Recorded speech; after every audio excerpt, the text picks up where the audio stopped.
Class 10, History and Civics, Chapter The Non-Aligned Movement. Meaning of the non-aligned movement.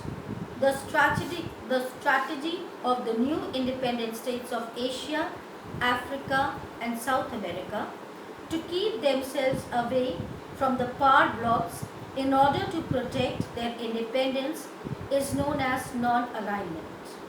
Thus, the non-aligned movement is that movement of the newly independent countries or the third world countries which aims at maintaining their independent status on international issues. It is an attempt by these newly independent countries to keep themselves away from the superpower rivalry. In the words of Pandit Nehru, the word non-aligned may be differently interpreted, but basically it was coined and used with the meaning of non-alignment with the great power blocks of the world.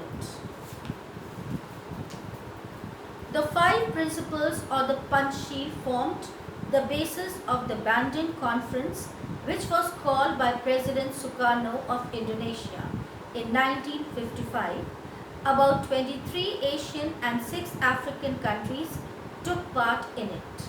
The chief architects of NAM were Pandit Jawaharlal Nehru of India, President Sukarno of Indonesia, President Nasser of Egypt, and Marshal Tito of Yugoslavia.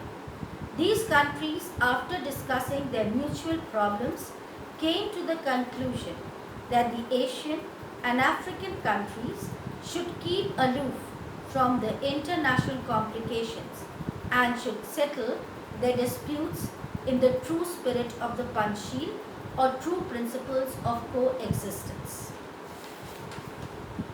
Panchsheel and Pandit Nehru.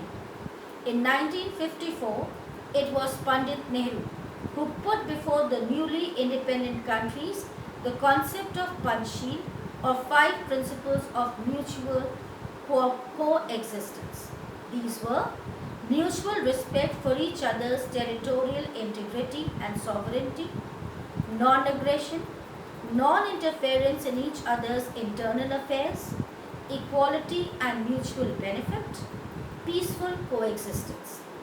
It was by following these 5 principles that the newly independent countries could save their sovereignty and territorial integrity, resolve their differences by negotiations rather than war, never try to interfere in the internal affairs of others, achieve each other's cooperation and make use of their mutual gains and make all-around progress by following the policy of peace, coexistence among different nations.